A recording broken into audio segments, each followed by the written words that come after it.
It's a pretty interesting topic, and I think politics generally evokes a lot of opinion and debate and discussion. So it'll be great if we can have this as an interactive session. We are three panelists here, distinguished in their fields from different parts of Asia, who will be able to offer varying perspectives on what's happening in the region and globally and the implications of that on the region and certain sub-regions.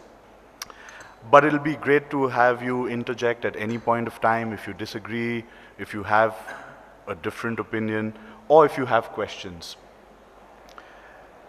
When we look at the future of Asian geopolitics, uh, it's a pretty interesting time, I think. When I first saw the topic, there are a few things that immediately stand out, and the panelists will in turn talk about these different things.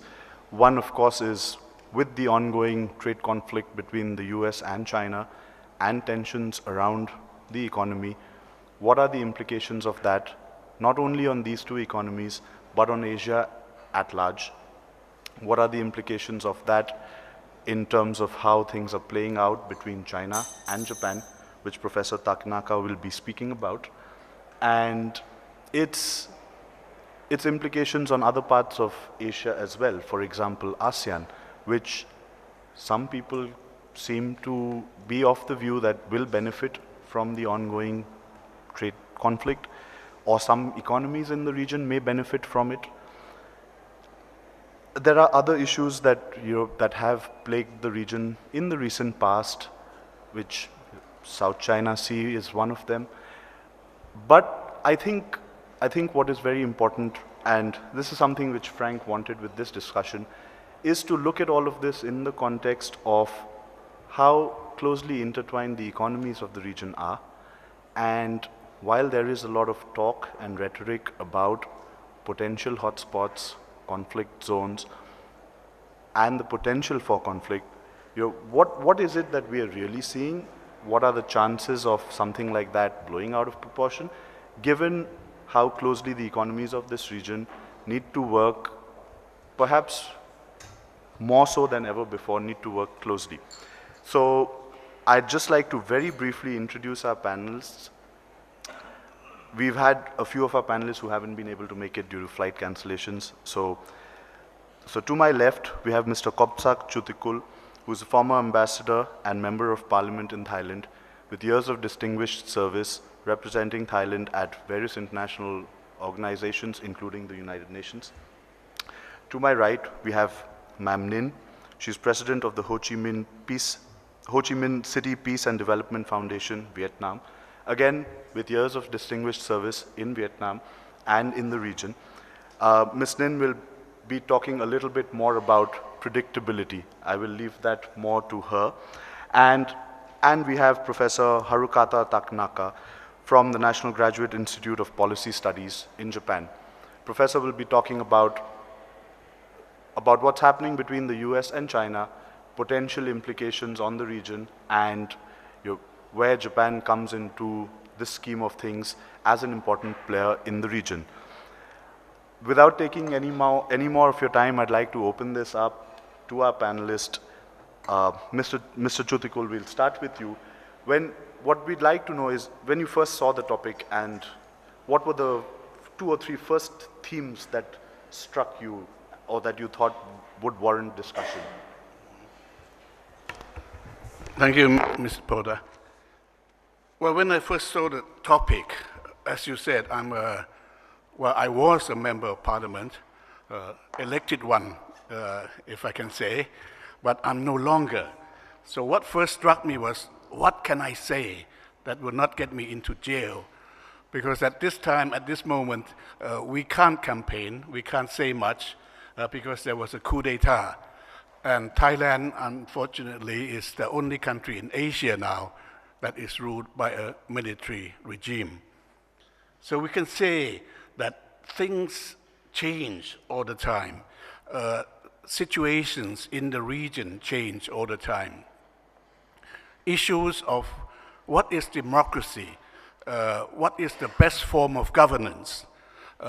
For a long time, we thought liberal world order, democracy, human rights, was, as President Obama might say, on a tangent.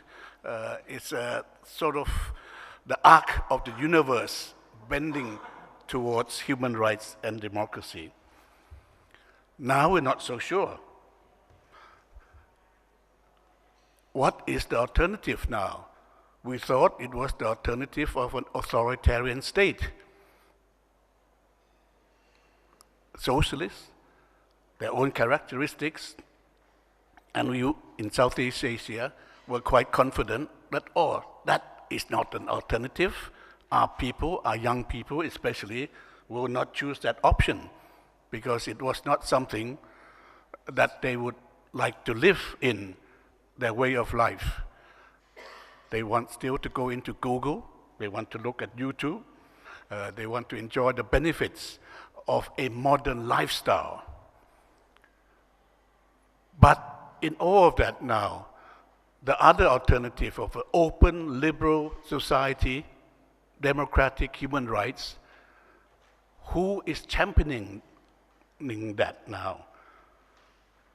The world seems to be turned on its head.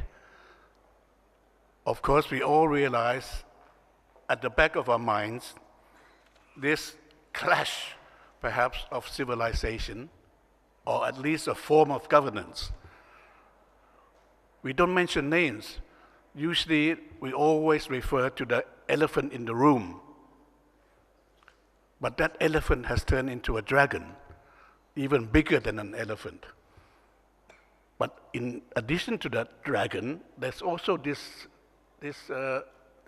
Republican elephant, I would say, who is posing, and though the two of them are taking up a lot of room, and for us in this region, I feel that we are feeling cramped, uncertain, unsure of what the future holds.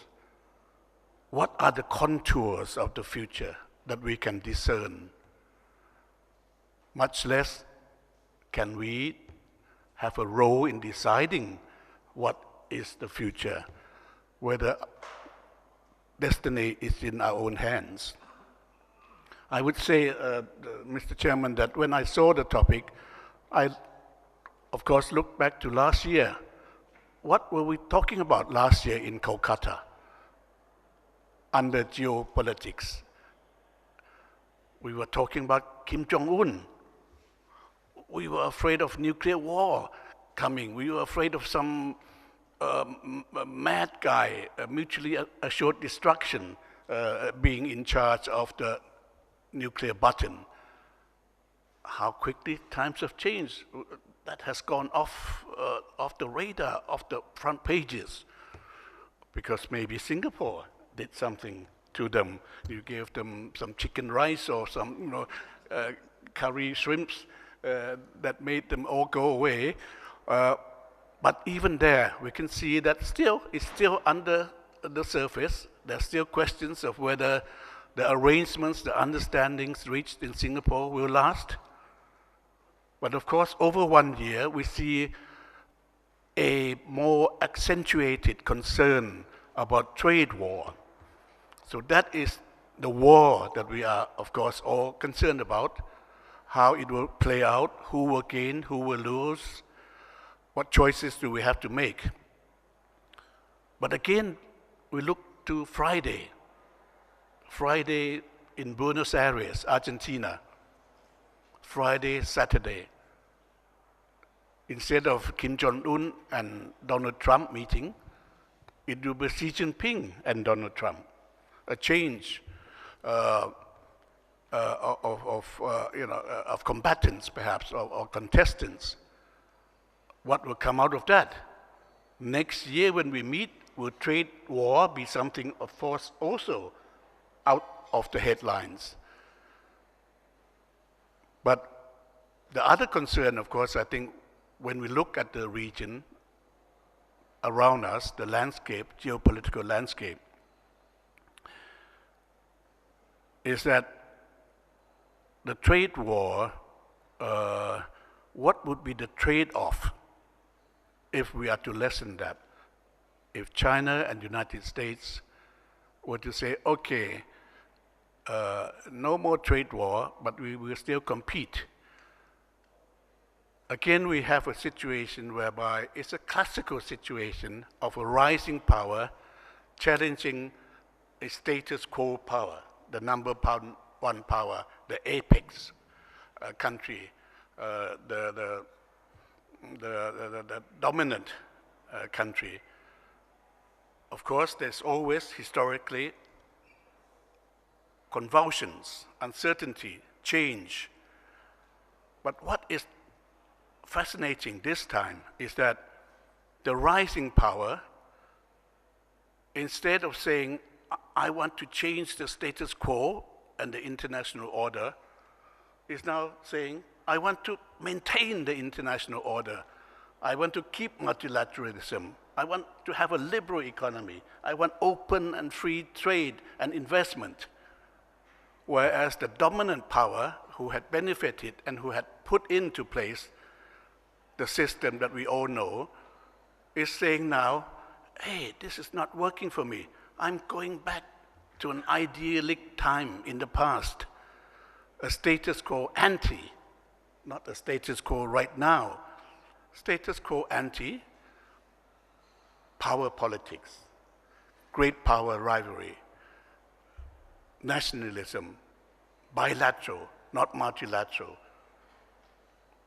The concern immediately there, of course, is that in that context, if history teaches us anything, is that when the big powers begin to work on that premise, they invariably accept spheres of influence of each other. Some concern in the United States, of course, is that why is President Trump so sanguine, so nonchalant, let's say, about Putin's threat?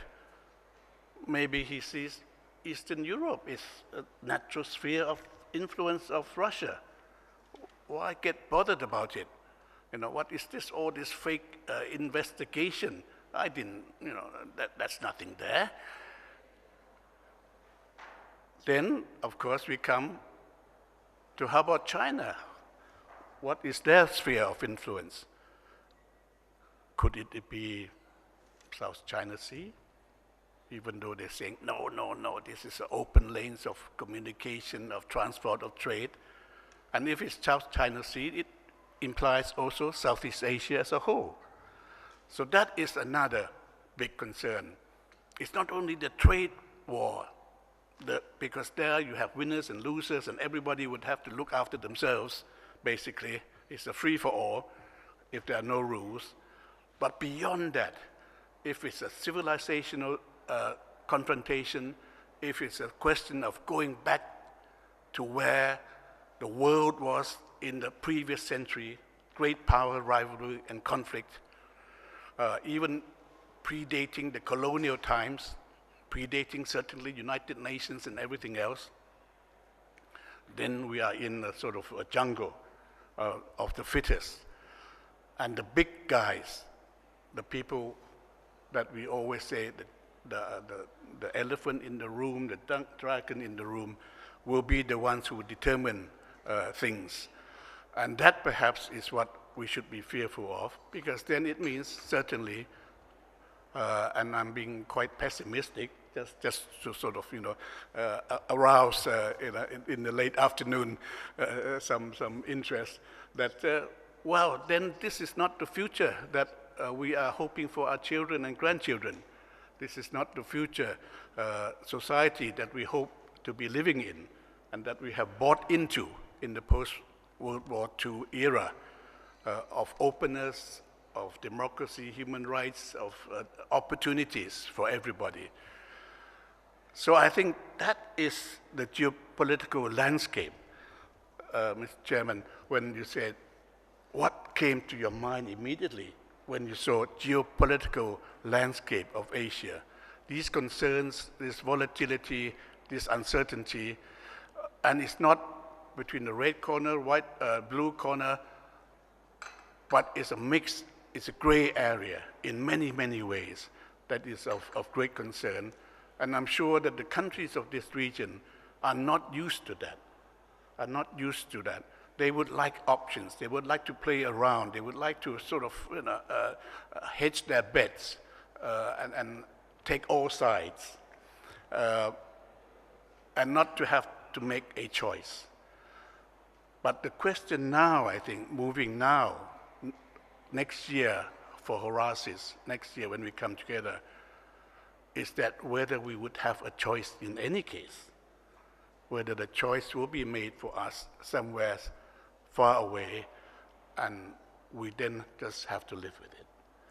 And just the last point, then, I think, in terms of the security geopolitical structures in this region, if there's a retreat from multilateralism, TPP no more, Paris Climate Accords no more, UNESCO out, Human Rights Commission out, APEC for the first time in 25 years, no agreement, no consensus, maybe even ASEAN, Singapore, Mr. Trump did not show up, well, which might have been good for the success of the meeting, but still it sent a signal that are these institutions that we have used being lived with and give us some comfort and security, sense of security, are they sort of disappearing?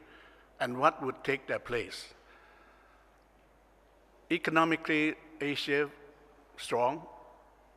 The middle class, upper class of Asia will be the most important economic factor in the world, overtaking the American middle class very soon, maybe within just 2 years. And that is what President Trump said. I will not allow this to happen on the 7th of November when he gave that press conference after the midterm elections. So for us, I think whether Asia can run into the future on one leg meaning economic. We're doing well economically, very good, excellent investment, trade. But to be able to move into the future or even run into the future with confidence, with stability, I think we need 2 legs. And what is missing is the leg of geopolitical security architecture. Thank you. Thank you so much for putting it rather articulately, laying it all out there for the rest of the session.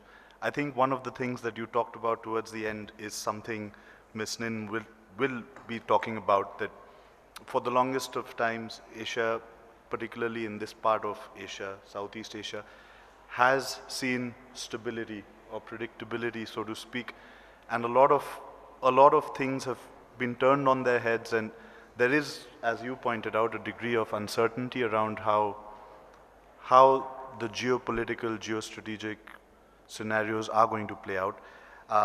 Ms. Nin. Thank you. Ambassador Chutikul mentioned things that I also intended to mention, so it allows me therefore to perhaps add a few perspectives to that. The first is that with the new configuration in the region, it may mean that alliances, the very nature of alliances, is shifting. In other words, you know, an ally in all things, that kind of ally, you know, may be revisited.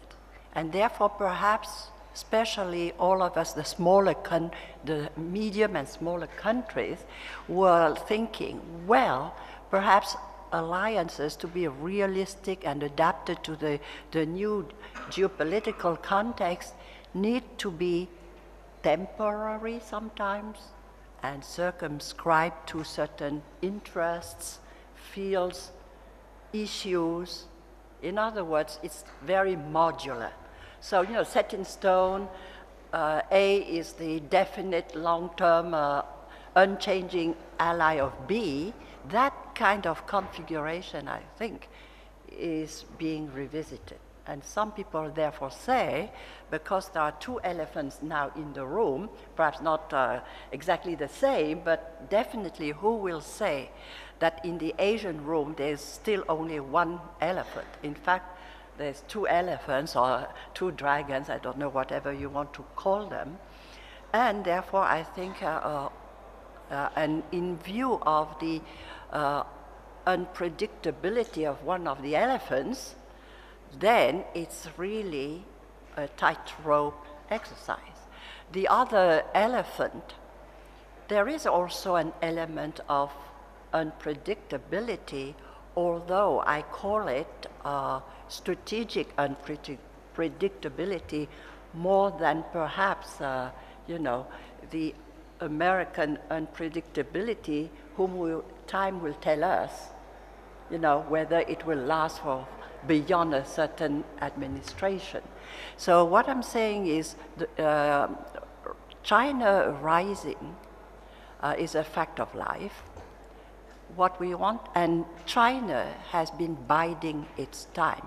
For those of you who have watched carefully, at the United Nations General Security Council, because I was a multilateralist before I retired, and I was interested to see how China voted or showed its stance in a very careful and often neutral way, on Iraq, on this, on that, not really sticking out its neck. But with the One Belt, One Road, with the buying of a port in Piraeus, Greece, you see what I mean? Definitely China has bidden its time, and it's moving out beyond its first region, which is this part of Asia. The forcefulness of Asia, assertiveness of Asia in the South China Sea, of course, is a matter of concern, of interest and concern, not just to the countries of the region, but beyond the region. But again, therefore, the unpredictability is there with both elephants, but of a slightly different nature, because for the American elephant, we don't know what will happen if there's a new administration in a few years' time. In the case of China, it's more trying to read into the tea leaves, in the grand scheme of things, how fast, how strong they are going to move. But if later the chair, the moderator moves into the One Belt, One Road issue, I'm quite interested in, we can perhaps try and analyze through our analysis of how it is moving, the kind of, roadmap that perhaps the local superpower or regional superpower is thinking of. The second point I'd like to make is, from this, is the American superpower elephant indispensable? Because this notion has been with us in the region for a very, very, very long time.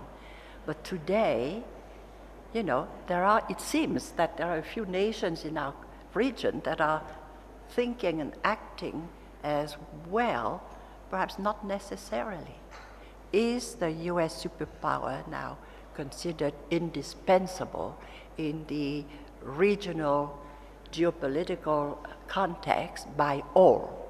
By most, I think yes, but by all, perhaps not. So we need to look a bit more closely at the specific circumstances of each country, and then, the answer will differ from one country to the other. You just look at Sri Lanka. I'm sorry, shouldn't mention names, but we could, look at certain cases in the region.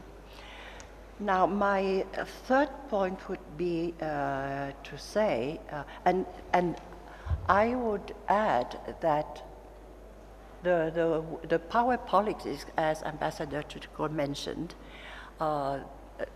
that the current U.S. administration is relying on, puts the kind of pressure, either you're with us or you're against us, might push people to choose rather than let them be comfortable, doing a delicate balancing. But if you're being pushed to the wall and you've got to say you're either with us or you're against us, who knows what will be the response of certain countries.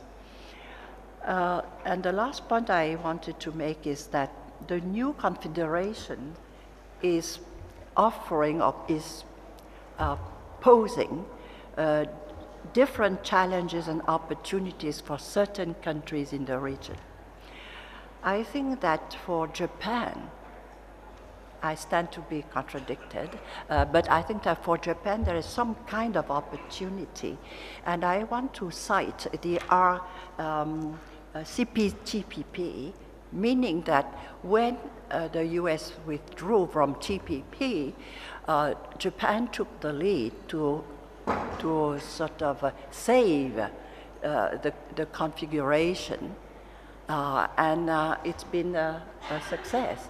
And from what I read in the press, it would seem that there have been tiptoeing from certain parts of the US administration, about who knows, we might want to get back into it. And it seems that for the time being, the smaller house is in order. Let it try and survive as in that format. We might not necessarily need, the bigger elephant into the house right away. So this is what my comment about the notion of indispensability, you see. So a kind of opportunity for Japan to have a more prominent role, more proactive role. I would say the same of ASEAN. Regardless of the objectives, facts and figures about our population, our economic weight, and so on and so forth. But ASEAN, after all, because of the stability, steadiness of its economic growth, because of its also, I think, reliable will to play a positive role in the region, I think ASEAN, it's in that context of uncertainty, certainly, it's favorable for ASEAN to assert itself and be accepted as an element of stability and a kind of reference for other countries. And finally, the third is Korea. Now, Korea, the current configuration offers it both a challenge and an opportunity.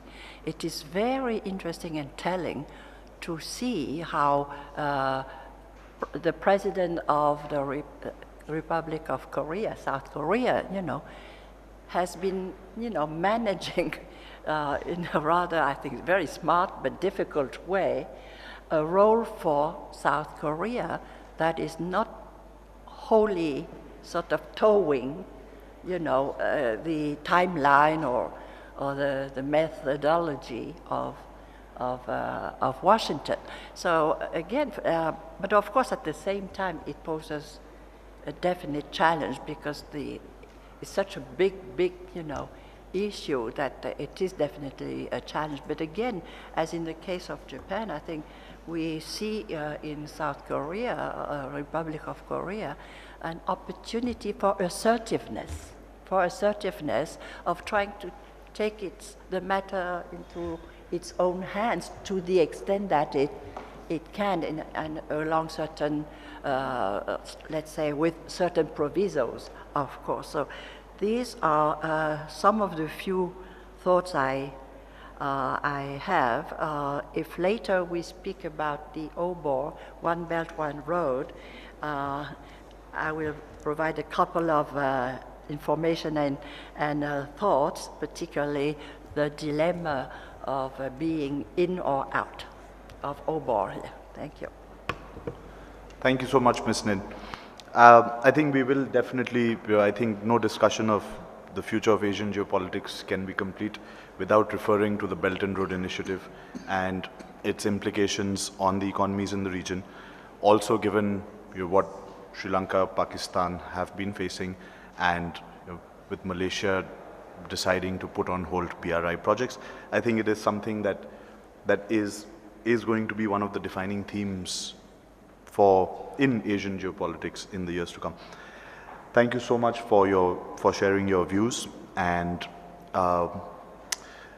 coming to Japan now, which is perhaps often not recognized sufficiently well enough as a key player in the region.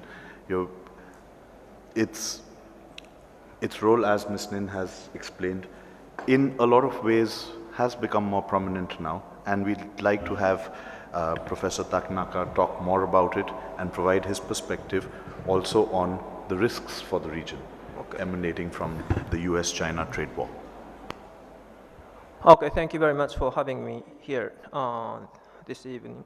And also thank you very much for your encouragement on the role of Japan. And there's BRI, and the other, Japan came up with different initiative, which is called Free and Open Indo-Pacific Strategy. And so I would like to refer to that. But before going to that, when we speak of geopolitics, I think last year at Kolkata, we talked about North Korea and also Chinese rise of China as a superpower in the region. And in this year, I think there are two issues. One is, China continues to stay as an agenda, and the other issue is, of course, the rivalry or tension between United States and China. And this is a mutually related issue. And so I'd like to start with the first one. And China, I think many people in the room are already aware of this, but Chinese has been expanding its influence in East China Sea, South China Sea, and also Indian Ocean. It has been strengthening its claim on Senkaku Islands and penetrating into territorial waters with their coastal guard ship. And also, it has been conducting its large-scale land reclamation and construction of artificial islands, and with development of airfields in South China Sea with a lot of reefs. And also, China has been attempting to increase number of ports it can use in Indian Ocean since the beginning of this century with its BRI. It has been developing port facilities in Colombo, Hambantota in Sri Lanka. I think it has become very famous by now, and also Guadalajara port in Pakistan, Chittagong in Bangladesh, and so forth. There are many ports, and the second risk is increasing tension between China and the United States, and this has very become conspicuous by the speech made by Vice President Pence at Hudson Institute last month this year. And the U.S. concern is expressed in the following remarks by Vice President Pence, and I quote, "America had hoped that economic liberalization would bring China into a greater partnership with us and with the world. Instead, China has chosen economic aggression, which has in turn emboldened its growing military." And the United States' increased concern, I think there are three reasons for the US concern. One is rapid economic growth, and second is I think it's more importantly, it's rapid technological development in China. And some Japanese business people have told me that there's nothing new in Silicon Valley anymore, so you have to go to Shenzhen these days. That kind of comment, I think something that Americans would not like to hear. And third is because China attempts to expand its sphere of influence, as I have just explained, with initiative. I have just referred to Indian Ocean, but they have many plans within Pakistan, in Central Asia, and Siberia, and so forth. And so the friction has become already apparent by the trade war between the United States and China. But I think there may be increasing tensions in the military dimension in future years. And but I think this offers Asian countries risks and opportunities. Well, you might wonder what kind of opportunities are there, but I start with the risks. And I think the United States is very much concerned with the rapid technological development in China, and they might pressure on companies in Asian countries, including Japan, to reduce ties with China. And I hear many stories from my friends in Japanese companies that they feel subtle pressure from the United States to reduce cooperation with Chinese companies on IT, intelligent technology, and so forth. So they might do the same to Singaporean companies or Korean companies and so forth. And the other thing is that the growth of Chinese economy has been so important for the growth of Asian economy. And if the trade tension, the economic friction with United States might jeopardize their growth, that will have a negative repercussions on Asian economy as a whole, including Japanese economy. And but having said that, I think the rivalry between United States and China may provide with some opportunities. And first of all, there have been a concern that United States might desert Asia. And this was, I think, one of the motivations why Singapore government pushed TPP to have United States stay in Asia. But I think now the United States is so much concerned with the rise of China, I think it's pretty much certain that they are going to stay in the region. And the second is that for ASEAN countries, many non-Chinese companies may shift their factories to ASEAN from China. That may be an opportunity.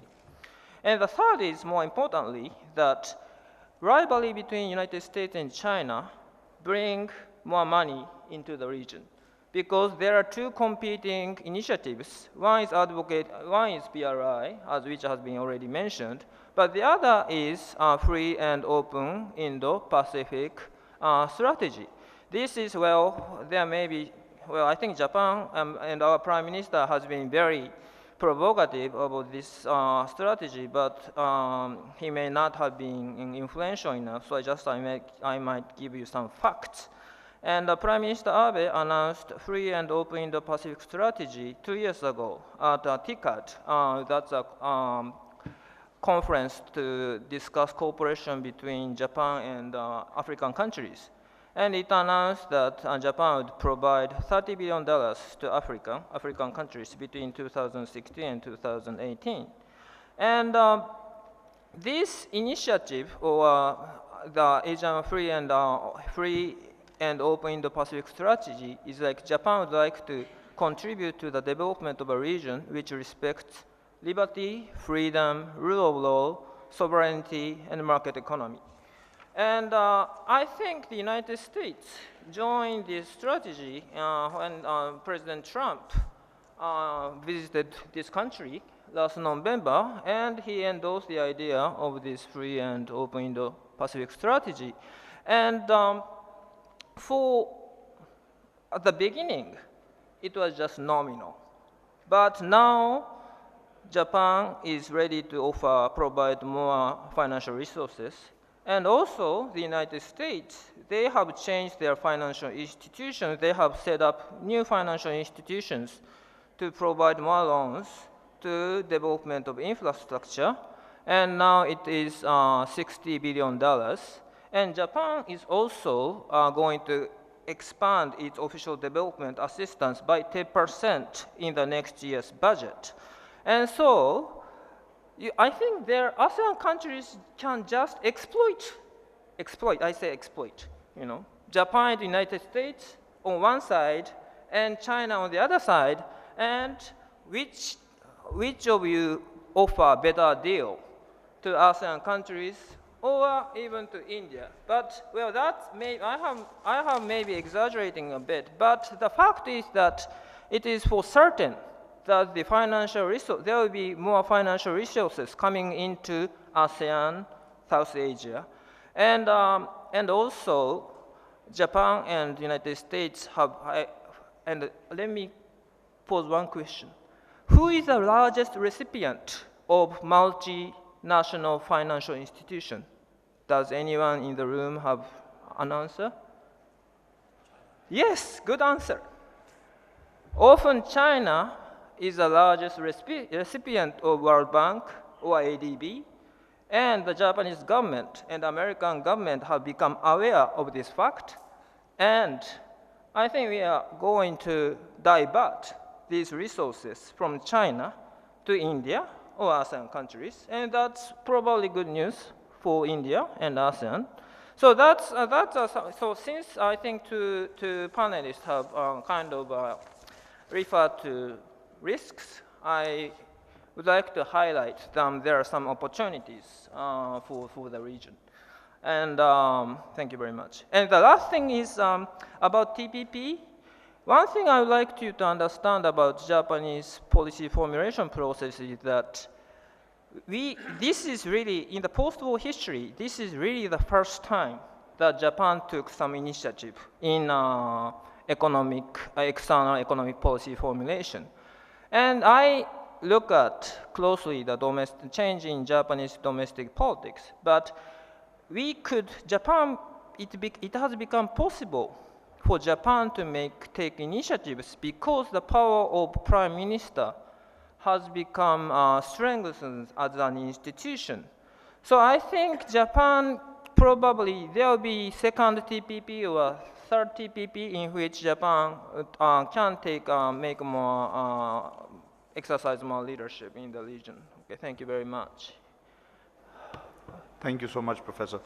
I think that sets the stage really beautifully for a discussion. We've covered a wide array of topics. We've covered the Belt and Road Initiative, where ASEAN fits into all of this, China-US relations and ties, the role of Japan, is it going to become a more prominent player in the region? Talked about the creation of institutions in Asia, whether that's the Asian Infrastructure Investment Bank, another organization that we haven't talked about, or initiative is the Chiang Mai Multilateralization Initiative. So we've covered it from a political perspective, from a spheres of influence perspective, as well as from an economic and trade perspective. I'd now like to, time short, so I'd like to open it up to the House, and if you have any questions, specific questions for any of the panelists, specific panelists, that'd be great. John, you have the first one. Thank you very much, Sid. Since we all like to have a nice open discussion, I might make a few comments in defense of Donald Trump. I know that's unfashionable these days, but regarding the trade war, of course, there are many dimensions to the trade war. But Trump has always said that he believes in free, fair, and reciprocal trade. And reciprocal is the key word. And Trump is right. Trade between America and the rest of the world has not been reciprocal. The American market is much more open than the Chinese, Japanese, European, and many other markets. And through the WTO, America has not been able to gain as much market access as other countries have. And I think in that regard, it's almost fair on the behalf of the Americans to push other countries to open up more. I'm not saying that would improve the trade deficit at all, but it's fair enough to push. And so that's point one. Secondly, there's lots of talk about the trade war and protectionism now. The reality is that protectionism has been rising since the global financial crisis of 2008. Protectionism didn't start last year. And protectionism has been rising in all the Asian countries, basically, and in the rest of the world. So it's not just something that Donald Trump has been doing. China, of course, has been making Xi Jinping beautiful speeches on the multilateral system and globalization and so on. But this is just poetry. It's romantic poetry. The idea that China supports globalization or the multilateral system is just not true. And the Chinese market has been so closed, and if you speak to business operating in China, under Xi Jinping it's been getting worse. And there's lots of talk about, Trump becoming isolationist, and of course that's probably half true. But, again, it's this reciprocal word. From Trump's point of view, other countries that he has alliances with have not been pulling their weight. And the main problem there is Europe. And of course, he has been pushing the Europeans to spend more on defence, as Obama did. It's not new, but he's pushing them more strongly. And that's a good thing, and that's good for the Europeans to be more self-reliant. On the Belt and Road and these sorts of things, the recent APEC meeting, there was lots of press on that regarding the communique and this sort of thing. But from China's point of view, the APEC meeting was a flop. Picking up on what you were saying, of course, Papua New Guinea and other Pacific Island countries, they were more keen on getting finance from US, Japan, Australia than from China. And so China didn't have many friends at that meeting, whereas the democratic countries did. And the last minor point, Takanaka-san mentioned about there are no more innovations in Silicon Valley, it's all now in Shenzhen. Maybe that's true, but I've also heard that China is the biggest investor today in Silicon Valley. And so there must be something happening there. Because our Chinese friends are very good at, stealing or buying technology whenever they can. So that's just a few comments in defense of Mr. Trump. And I'm not American, I'm Australian. Mr. Chairman, can I make a few comments? First, I'm a chairman of an NGO based in China, but I'm a Chinese Canadian. I want to make 3 points. Point number 1, I visit Bolivia and Ecuador. When I go there, they say, please ask Chinese government to come. You know why? Bolivia and Ecuador, they export agricultural product. If no one is buying them, they're starving. They don't make Xerox machines. So they've been explored by the United States for a long time because America is not buying their coffee. And a Xerox machine they buy from America is very high price. So the politicians send their sons and daughters to America, but the poor people getting poorer. So what they're saying, if we can export agricultural product to China, like, whatever, soybeans, then they can improve their standard of living. They can buy cheap Chinese product. So comment number 1. I don't want to defend Chinese government, I'm just a businessman. But I want to say is, let's look at history. Before China have 1.3 billion poor people. Everybody's poor. You cannot afford a bottle of water, Coke. And now, the poor people in China become less, like what, 30 million, 50 million. I look at ASEAN, I'm really impressed. So many top, bright people, sharp people, really intelligent. So I look at the past 30 years, the whole ASEAN standard of living is improving, China is improving, everybody is getting better off. So what has happening, the trade war between China and America is this. China is becoming a housemaid for America. They wash dishes, dirty laundries, pollute the water, pollute this. How much money they make? 30 cents. Each iPhone, America makes 70 or 80%, China makes 3%. So they work hard. So why are they doing these dirty jobs? They need US dollars to buy crude oil. They need US dollars to buy iron ores. But now they're trying to maybe swap a deal with Japan, with other countries. They can use RMB to buy crude oil. So some people in China are thinking, maybe we don't need America as much because they make peanuts, Americans make 200,000, 500,000. They say, why don't we do business with ASEAN? Why do we do business with Japan? Why do we do business with Korea?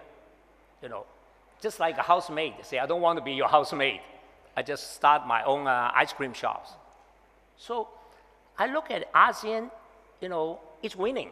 The future, ASEAN is winning because as the professor say, as everybody say, is there's a lot of allies. ASEAN can choose, make friends with Japan, make friends with China. And they can do because a lot of high tech in America, ASEAN can do. I use Grab, very successful. You know, I don't need to use Uber, because a lot of ASEAN's unique natures, they can learn technology from Japan, from China, from Australia. They can be their own master. So I'm saying ASEAN will have a lot more friends. They don't have to take choice, just being polite. You just don't offend America, they're number one. You don't want to offend China, you don't want to offend Korea or Japan. So you can be friends. And I think China, you know, the government is changing, because I look at China, not as a government side, but I'm looking at the 5,000-year history. We all understand. In China, they're saying, called 100 rivers come to the ocean. The government is learning. Every day is changing, like Dolce & Gabbana, whatever. Everything happened. All the policymakers are changing. They want to. You know, like if you look at WeChat, everybody's saying, why is Japanese so polite? Why is Japan so environmental? Then people say, why is Philippines so nice? Why is this? So the whole country, citizen, you know, middle class, like 400, 500 million, they are learning. And they put the pressure on the government to change. So I'm saying is, the next few years will be the golden years for everybody. Now, last comment I want to make about United States. I was educated in the United States. I love the United States. Everything's good. But the United States is become richer, it's getting richer. So we all know 4% of the people in the United States, they take what, 35, 40% of the global resources. They don't want other nations to get up. They want a coffee price to be down, everything goes down. And even in the United States, I talk to Americans. You guys read the book called Dirty Money. They say, wow, the big corporation, the Koch brothers, they changed the policy. So even the Americans living in America, their standard of living is dripping, coming down. So what I'm saying is, you know, I'm a Buddhist. The idea is bring equality to everybody, even to the poor people in the United States. Their standard of living has been coming down, has not go up. And I think everybody need a job in ASEAN, people need a job in Africa. So China rising up, I'm not defending China, has some benefit because they create jobs by building the roadways. People can export their agricultural products. So make the long story short, next few years will be golden age for everybody. Thank you. Thank you so much for your comments. I think one of the important things to point out is that I think global inequality is a global phenomena, and I think it's a pressing problem, perhaps as much a problem within China as it is in other parts of the world. So I think it's very important to establish that it has potential implications across the world, political implications domestically is another matter. One of the things that you pointed out, I would like to get, I'd like to get Ambassador Chutkul to comment on that. Is it ties in, because it ties in with what you were talking about, that, you know, one leg is great, which is the economic leg, but politically can the region come together?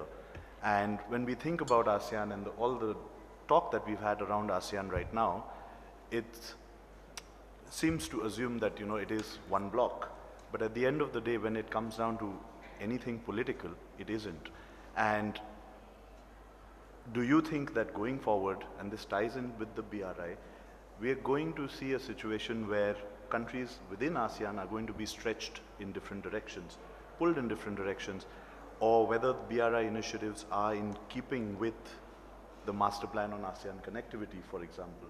So it's an interesting dynamic wherein, as an economic union, it is increasingly powerful and continues to grow. But politically, do you see it moving in different directions? Is that a possibility? Well, certainly yes. I think we, on a spectrum, we have optimists and pessimists and maybe a realist lady right in the middle there. But just to throw out these ideas, I don't think we have a definitive answer for all the issues that we are faced with now, except an agreement that the times, they are changing, that there is volatility, there is concern, there is, you know, things that we do not understand. and not confident about the course of the future. You mentioned ASEAN. I think one country at least has made a choice already. That's Cambodia. Will the others follow? Maybe they will have to make a hard-nosed assessment of where their interests lie. Within ASEAN, I would say we have to see the image of ASEAN that is not generally felt is that ASEAN is a majority Islamic organization in terms of numbers of people. So that is a fissure that we have to be very careful of. Let me bring up one outlier issue. Because we are in the 100-year anniversary of the end of World War I, armistice. World War I just happened because some Serbian mad fellow shot an Austrian archduke, and everything then, all the dominoes fell, all the alliances, everything, everybody then got into it. You know, even workers from China went, a million soldiers, fighters from India went, Vietnam had people fighting for the French and all that. And Japan was fighting with the Allies in World War I. So we can't be complacent, I think, that within this region of Southeast Asia, for example, I've been doing a lot of work recently on the Rohingya issue. Rohingya chased out of Myanmar, an ASEAN member, on the border with Bangladesh, the biggest refugee camp in the world now, 1.2 million people, totally nowhere to go, living on subsistence, handouts by the international community, which is getting less and less every day. And every day, 65 babies are born in those camps, not seeing anything for the past 4 or 5 years now, no other life. We can see that this, for example, this sore in Southeast Asia, in spite of all the prosperity going on around it, could be an outlier issue. There is concern that, for example, it could be like the Palestinian refugee issue in the Middle East. This Rohingya could be for Southeast Asia, and we see the Middle East eventually turning into a region of perpetual war. Some of us, not many, can remember Lebanon, Beirut, Paris of the East, now totally almost in ruins. They had people living together, many religions, ethnicities, everything was going fine. The good life in Beirut, Lebanon, Jordan, Amman, and all that. But now it's almost total war. The first country, civilization, world, Babylon, Iraq, Syria, all, in a perpetual state of uncertainty and stress. If the Rohingya, for example, issue on the border, the narrative becomes a Buddhist majority oppressing an Islamic minority. Then we can get the OIC involved, Islamic world, ISIS, Al-Qaeda, and the people there, the kids growing up there, very susceptible to being sort of made into extremists and radicalized. And then the knock-on effect would be Thailand, another Buddhist country, very close to Myanmar, seen as helping, even very close to Myanmar military. They could lash out, and then it knock-on effect Laos, Cambodia, Vietnam, and then perhaps even break up ASEAN into a northern Buddhist so-called ASEAN and a southern majority Islamic countries. So those are the fault lines that we have to be very careful of, because big numbers, growth, GDP, and those kinds of things tend to cover those the cleavages. So I think, yes, I think those, we do need to reinforce coming together. So any hint of breaking up, of not having a multilateral setting, not coming to an ASEAN plus, ARF, East Asia Summit, APEC, if it goes away, it's very concerning, because then we're all left to our own devices, and each one, a country is like an individual, they make their own choices. So as I said, now one perhaps most, I don't know whether there is a representative or national of Cambodia here, but they are quite clear. One very good friend told me even, and just in confidence, this is Chatham House rules, I think. So 3 years ago, I think 3 or 4 years ago, ASEAN had a similar problem like APEC. For the first time ever, no joint communique came out of an ASEAN ministerial meeting, which was held in Phnom Penh, because of an issue of wording. China again was involved on the South China Sea. A good friend of mine said, look, we had to make a choice. We think to ourselves, historically, even now, who are the existential threat to the being of Cambodia? Historically, and even now, they say, is Vietnam has invaded, have gone back and forth, and Thailand going back and forth, the two countries taking advantage of something in the middle. So they said, if one of them again invades, who can we count on? Can we call on ASEAN? Do you think that US will come to our aid? Only China will be able to do something for us, they say, in their calculation. So this is their own choice, and you can't blame them for coming to that conclusion. So these various choices will be made in a situation where there is no overarching multilateral forum for people to work out their differences and to have confidence in that, yes, wow, look, these people, ASEAN, it's not, of course, like EU or NATO, but those concerns we can see replicated even in Europe with the Brexit and other things. Who is going to have my back? Where does my future belong? And if we don't quickly try to provide answers for that, you're going to see people going all over the place. And that, again, one market, one group, one consumer group, all this, will all go overboard. And we're all going back to a situation, again, like World War I, Europe, 100 years ago, and going back to this issue, the outlier issue of the Rohingya, very below the radar at the moment, but very sensitive within the ASEAN grouping. It's not said publicly and all that, but again, this could be a disruptor, again, spoiler within the ASEAN grouping. So there, this is the pessimistic side of it. Thank you so much. Any more questions for any of the panelists? Yes, please. Hi. Hi, my name is Jim. I'm a Chinese American, currently living in Manila, Philippines.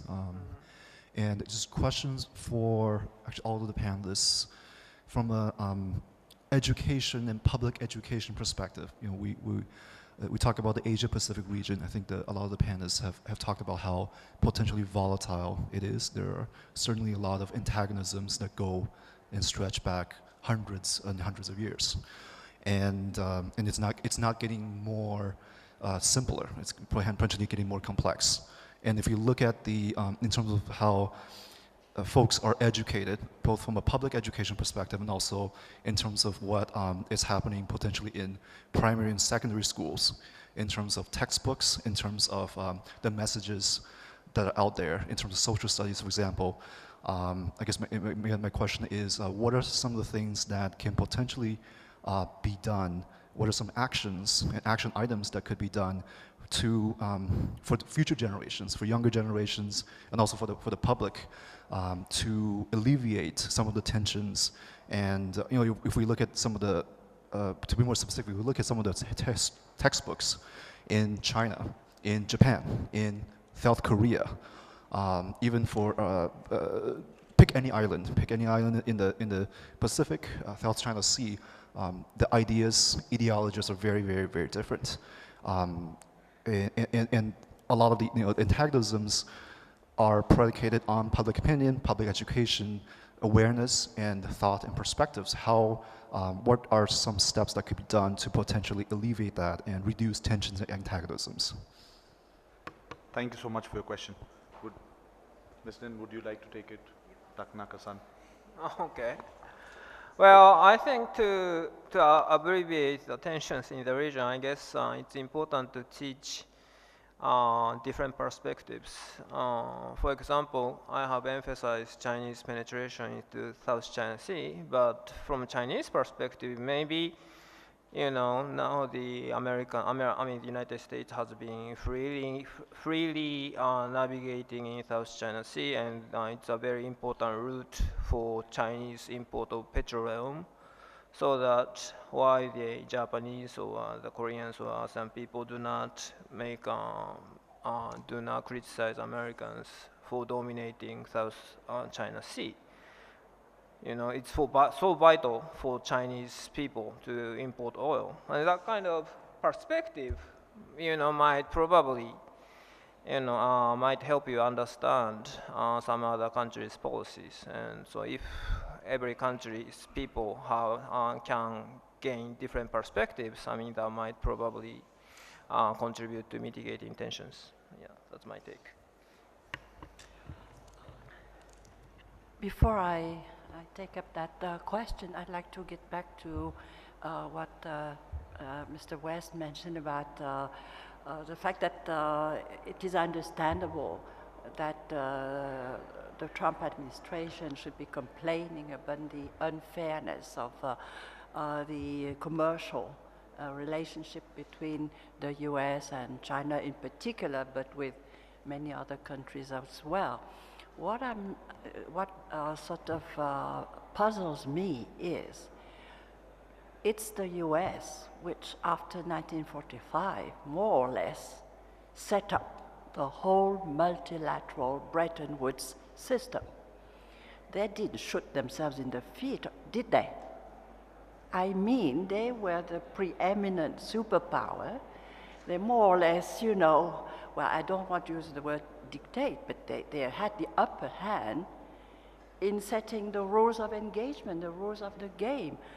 And how come, they set up a mechanism that was so, they accepted it be unfair to them since then. So perhaps, I don't know, I'm no economist, nor am I a trade expert. Perhaps there were, places segments in that system which perhaps the US did not look closely enough at. But may I offer another perspective? Perhaps not just China, but also other countries got smart and knew how to apply those rules of engagement in a way that benefited them a bit more. So in other words, what I'm saying, isn't that paradoxical? I'm Vietnamese. I'm not defending China again. I'm just saying, let's have a kind of historical perspective. I think the reaction is that perhaps the US administration is waking up to the fact that, the chessboard has changed, and that many know how to make the most of those rules of engagement which were set up, under the more or less the aegis of the US. So, and frankly, I think I agree with you. All countries try to be protectionist when they can and if they can, you see. So it's just that there are new kids on the block, and it would seem to me that the reaction should be to take a closer look and be more, let's say, not sort of adopt such a wholesale approach, Perhaps China is cheating on certain issues, but along the nearly century that has passed, I'm sure the US has taken advantage of its position of being, the economic superpower. In other words, at that game, I don't think there's only one cheater, but everybody is trying to get the most out of the existing rules of engagement. What I hear is that China doesn't want, I think, doesn't want only to maintain the system. I suspect it even wants to change some of the rules of the game, because now it's part of the whole multilateral system. So just a thought that I wanted to mention. I also, before I move to that, the question of what you call irredentism. The reason why there was no joint communique at the ASEAN meeting in Phnom Penh, I interpret slightly differently. It's not a question of Cambodia looking for salvation or, for a savior, in China. It's more a proactive stance, I think, from China, trying to pull Cambodia to its side. You know how it works. I mean, I don't think that the current administration in Cambodia intends to go into irredentism. I mean, the provinces in the southern Vietnam that used to be Khmer, but centuries ago, it's the same. Nobody would say that Laos should, reclaim some of the provinces that are now in Thai territory. So I don't think it's an issue of irredentism whereby Cambodia has to rely on China to defend its territorial sovereignty. So just a comment. Now, if I come to the issue of education for the younger generation, let me share with you a story. I attended a series of Stanford Trans-Asia Dialogue, and the Shorenstein Institute there asked me as a Vietnamese, you know what, it's so difficult to have a dialogue on revisiting textbooks among Japanese, Korean, and Chinese. I mean, you can hear the feel the tension in the room. It's very, very difficult. So they asked me, how did you do it with the Americans? In other words, we were foes. So how come could Vietnam find a way to become sort of partners, or anyway put the past behind or set the past aside and be in an ongoing friendly conversation with the US? Friendly doesn't mean that we agree on everything, but we have found common ground. And so it seems to me that perhaps there should be an ability. I'm not here to give any precepts or advice, but my perception is that because of our history of resistance to foreign intervention and aggression and foreign rule, and because we were the smaller country, the moment the conflict was over, it was modus vivendi. Let's go, and you know that. So when the Chinese troops would move out of Vietnam, we would bring, it was the centuries ago now, we would bring tribute to the imperial court to have, an accommodating relationship, knowing that we have no illusion we're the smaller, nation. And so perhaps this attitude of trying to be able and set aside the past to build the future together, it is something that, we have had this sort of fortunate ability through time and through history. So I don't know how to facilitate conversations among former adversaries in the region might be worth, a project by one of those, think tanks or academic institutions. Just a thought again. Thank you so much, Ms. Nin. We have about 10 to 15 minutes. I'd like to take a couple more questions and then put them to the panelists all together. Lady there, please. Sorry, I'll come back to you. Yes, please.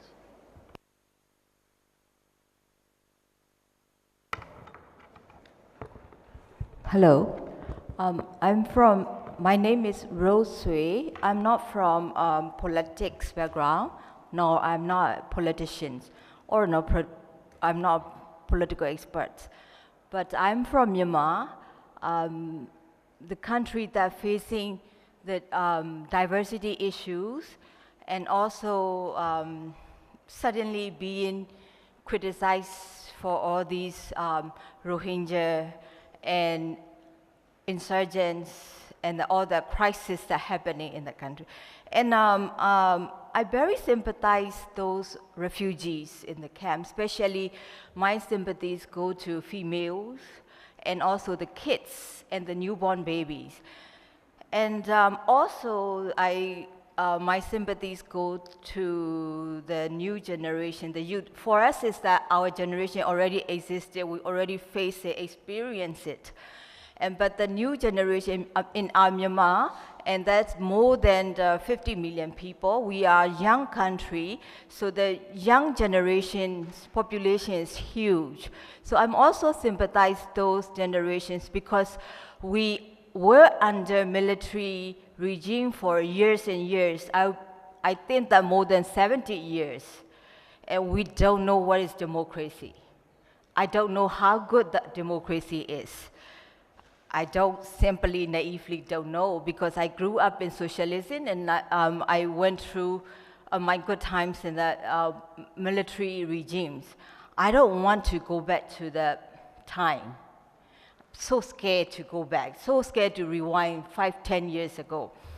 And we talk about, the first session I attended, talk about diversity and inclusivity.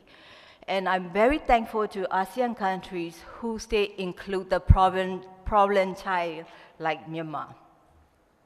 We always have issues is. And you know, our government, the new government, 2 years old, we are a young democratic country facing a lot of issues. Many of the government, the top authorities, they never rule a country, but they're politicians, they're activists. They have a big heart for the country and the people, but they didn't have the education to rule the countries, many of them, I would say. So now that, as you all know, that suddenly last year, things changed, and the whole world used to talk about how great the lady was, and how wonderful the Iron Lady, and so and so. But now, her name gone down to the drainage, and everybody talk bad things about her, and that become a fashion. You got to talk something about her. Then so I understand she is in a difficult situation, much as I sympathize our country, and we she came in and the issue that she got to face. And who has done this? The military. The Rohingya issue started with the military government. And the Rohingya, when we talk about the Yakai, and we lived together more than many years since I was born. I knew, some of them, they migrate to Yangon, and we good friends with them as well. Why suddenly they have that issue? And I know, as far as I learned, that those Rohingya came in the British time, colonial time. Another time is that when there's a war in Pakistan, and then they came as well. That was late 60s and 70s. So they've been there for a long time. Why that issue triggered right away when our new government started? They're too young to rule the country. They're too early to let us experience, and then they're facing the issues. And my question is that, we aren't very naive. I am naive in the politics.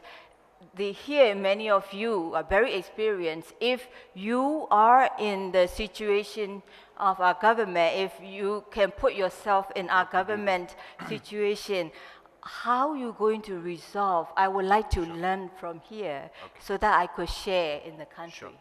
We will come to that question right away. I'm sure Ambassador Chutkul would like to address that. And I would like to take one more question from Mr. Wei, and then we'll open it up again. Well, I'm not sure whether you have the time to address this second question, because that seems to be quite an elaborate question already. But anyway, I just quite want to quickly forward this idea. We talk about the geopolitical situation. Now, one big force of influence is not necessarily from politics. This day, you know that unicorns has been rising every month actually. So those unicorns are organizations, the startups that yield enormous influence. You know, just out of the blue, over the last 1-2 years, because of the business model and because of the funding from the VC industries, they begin to have the influence over 1 billion consumers, right? Some of those may be from the US, maybe from the China, maybe lesser from the other countries, but even in ASEAN, they begin to see the rise of unicorns very rapidly. And these are the very potent source of influence that could actually be the new form of the government across the whole region, because they can influence just through the app and people live the same lifestyle. Gone are those like Coca-Cola kind of lifestyle whereby people just want free and easy and all this kind of the thinking. These days people are so dependent on the technology, on the apps and all this. So I just wonder, how would all these unicorns interplay with the geopolitical situation? Thank you so much for your question. We'll take that question from the panel. First, I'd like to get Ambassador Chutkul to it is a question which has plagued ASEAN, often swept under the carpet. Myanmar is blamed for a lot of that's happening, but I think the question here is, how do you think it can be resolved, and what are your views? I'm not sure you would agree with it being called a diversity issue, and so we'd like to know your views, and if you could address the lady's question on how potentially could the first steps at least be taken to try and resolve the issue. Well, of course, it's a complicated issue, as the lady said. It's long-lasting, historical, and of course, once we get into looking at things, historical blame game, or trying to have our own interpretation of history as such, I think we eventually will be going back to Adam and Eve. Who did what to who, and who was guilty, and who owned which part of land, of earth. So I think it's very difficult, and it's better, I think, to focus on the here and now as much as possible, and only draw back on history in terms of those things that would help us to confront, to manage, and to make sense of the present. So a lot of historical baggage everywhere, certainly, of course. And on the Rakhine, Rohingya, I was, on helping this Rakhine Advisory Board that was set up by Aung San Suu Kyi, but I had to withdraw because I didn't have any comprehensive solution to present. It's a long-term one, certainly. It involves, again, cutting oneself off from the long baggage of history and then looking at individual human beings, I think.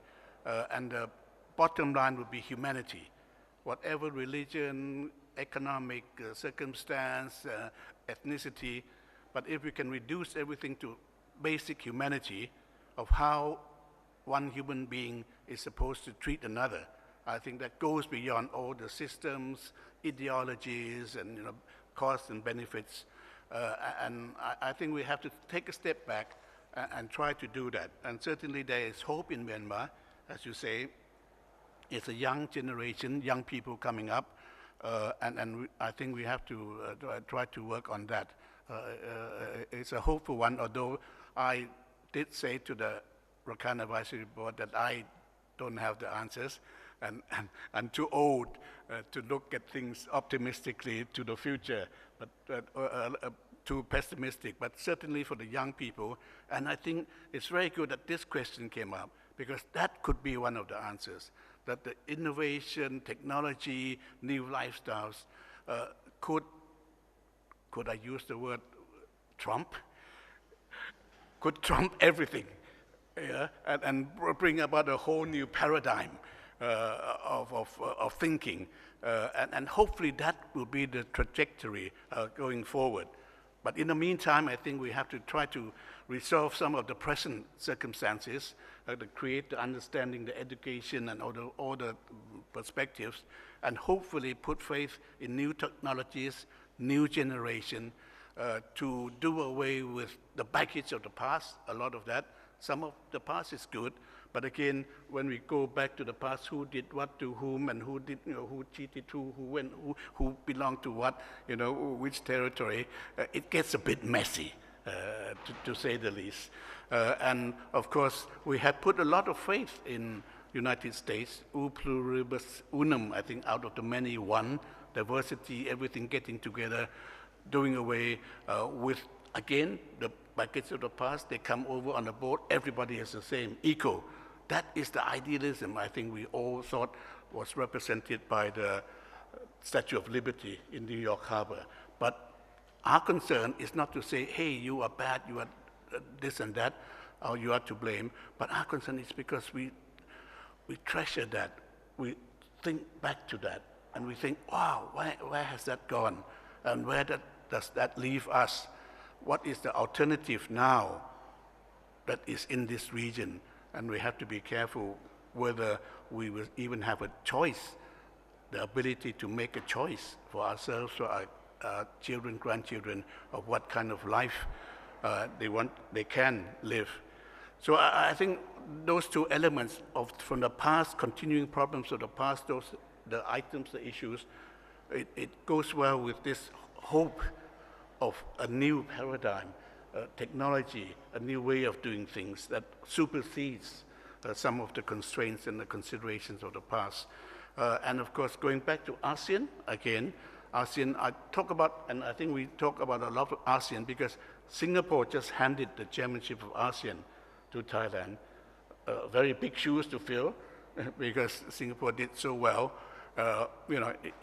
It ended basically just by providing chili crab, ended the threat of nuclear war that hang over all our heads. I hope that can be replicated again this coming year. But this coming year, I think there'll be elections in Thailand, uncertainty, elections, of course, in the biggest country of ASEAN, Indonesia. That would, again, sort of mix up all the calculus for this region. And therefore, that's the word of caution that I think I would like to leave with you, that look, we can't be complacent, even with new technologies, even with the growth rates, with increasing prosperity, even with the greater closeness among all our peoples, and that we always have to go back. I think we have a Sadguru from India there who can tell us, basically the bottom line is humanity. If we go back to that, I think it will serve us well moving into the future. That this is basically, again, it's about human beings interacting with one another, not basically nation states, who is right or wrong.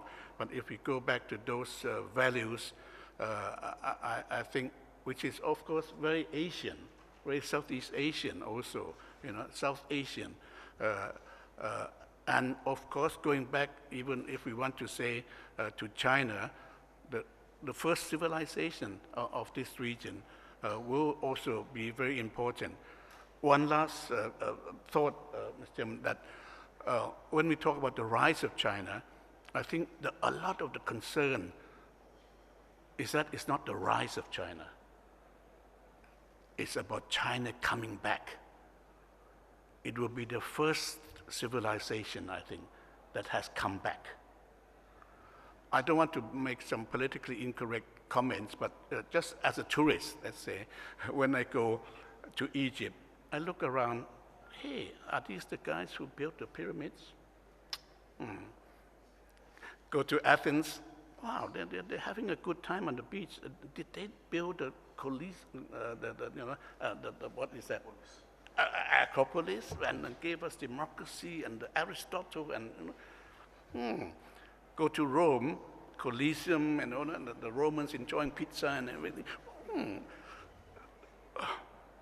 But you go to China. Oh yes. These were the guys who, in the civilization, the Forbidden City, the Great Wall, and they will be coming back even greater than before. So I think that is the concern. On what basis, on what assumption, what are the rules of the game? And that is why a lot of concern is there now in the region, outside the region, of what are we talking about? This is entirely almost new. It's not only new generation, new younger people, but something new in world history even, civilizational history. Thank you. Taknaka-san, Ms. Nin, last comments before we close. About the One Belt, One Road initiative of BRI, it may relate to what Ambassador Chutikul just mentioned. Let's say the rise, or what you call the kind of return of China, although I think it's not the return to the kind of China of those years. Precisely what the message that I think we, the countries closest to China, would like to send to China is the world has changed. So China re-emerging, let's say, re-emerging in a different world. So I assume China needs to be very sensitive to the reactions of the rest of the world.